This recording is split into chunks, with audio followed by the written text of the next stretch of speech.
It's been almost 8 months since I got my hands on the 2019 Giant Trance 29er. And after a lot of miles on my local trails and now riding in the mountains, I'm ready to do my long-term review of this bike.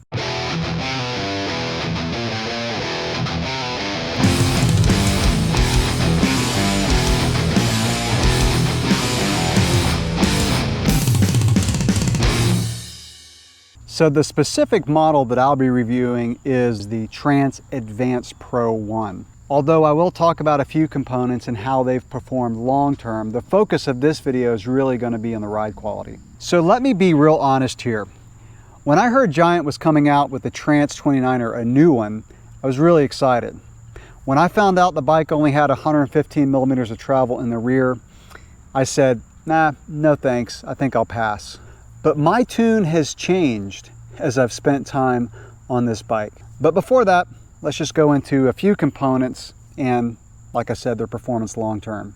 I'm happy to report that I have not had any mechanical issues with this bike. It has been silent, no creaking from the pivots, no creaking from the bottom bracket. The only maintenance that I've done on this bike is I did bleed the rear brake. It got a little bit soft, so I bled it recently. Other than that, pretty much no maintenance other than putting air in the tires and lubing the chain. I've kept the bike totally stock with the exception of the grips. I just put on some ESI chunky foam grips, which I really like. I may replace the saddle with a WTB. I found that the WTB Silverado is my favorite saddle. This saddle works. It's not the most comfortable for really long rides. Like I've said before, saddles are very personal and you just have to find the saddle that works best for you. For me, it's the WTB Silverado. After 8 months of riding, the dropper post is just as smooth as when I first got it. So the fork and the rear shock do not have the Kashima coating, but honestly, I have not missed it. I feel like the suspension is really buttery smooth, and after I got it broken in, got the seals broken in, it's just super plush. One thing I really like about the fork is how easy this knob turns. I find that the compression knob on the rhythm damper forks is the easiest to move out of all of them. So that's totally firm and that's totally open, and it is just super easy. It does have a nice click in the middle, so you know when you're right in the middle setting. This DPX2 shock is phenomenal. It is by far my favorite rear shock, so kudos to Giant for speccing this bike with this shock. And speaking of really good specs, the tires are spot on for this bike. I'm glad they didn't do 2.6. I feel like this bike is really made for 2.3s. It keeps the bike lively, but yet still gives a lot of traction with these Minion tires. So it's got the Minion DHF in the front and the Minion DHR2 in the back. And I feel like this bike was spec'd by riders. So they have test riders like Carl Decker and Adam Craig who really helped come up with the specs. And you can tell this bike was not spec'd by some bean counter behind the computer, but someone who really got out on the trail. And I'll talk about that when I get more into the ride characteristics. The carbon rims have held up really well, and I so appreciate Giant putting carbon rims on this bike. That's one thing, I've said this before, but that's one thing that kind of separates Giant from some other brands as far as value. You'll look at the components, you know, SRAM Eagle, Fox suspension, and you'll compare the price to other bike manufacturers and you're like, okay, it's about on par, but then you realize it has carbon rims. These carbon rims really help this bike feel lively. Shifting on the bike remains really crisp and really smooth. The only issue that I've had, and I've had this with other SRAM Eagle component groups, is there'll be about one gear or maybe two in here where as you're spinning the pedals, it feels like the chain is wanting to skip to another gear. It's tuned correctly, so the other gears on the cog shift fine. If I shift to a harder gear and back up to the gear I was in, it typically takes care of it. But that's not just this bike, it's other bikes that I've used with SRAM Eagle. That's it for the components. Now let's talk about the ride quality, which actually has really impressed me. So like I said at the beginning of the video, I didn't think 115 millimeters of travel was enough for this bike. However, after riding this bike locally and especially up in the mountains, which I just got back from a trip, I love the amount of travel on this bike, and I cannot believe that I'm saying that. So if you've watched some of my other videos, I've said I feel like this bike is a 130, maybe 140 travel bike when I'm riding it. So on paper, even though 115 doesn't sound like a lot, the bike feels really plush. If you want to get the most out of this suspension, you got to keep it fully open. That's going to keep it really plush. When you move this knob in the middle, it firms it up quite a bit. So when climbing, or if you're on like a smoother cross-country trail, that's a really good setting. But most of the time, I will keep the shock fully open. Even if I'm on kind of a rolling trail that's up and down, I just feel like the bike performs best with the shock in that open setting. And when you have it in the open setting, the Maestro suspension is super smooth and super plush. And the thing that I like about Maestro is when it's fully open, if you really get hard on the pedals, it still has a good solid pedaling platform, because Maestro will stiffen up the suspension when you pedal, but if you hit a bump or you stop pedaling, the suspension gets fully active. So it's honestly probably one of my favorite suspension designs. So climbing on this bike is superb. And like I said, I usually put it right there, and I was climbing some pretty rough terrain up in the North Georgia mountains, and the bike performed flawlessly. So going over rough stuff, the suspension really opened up and absorbed some of the bumps.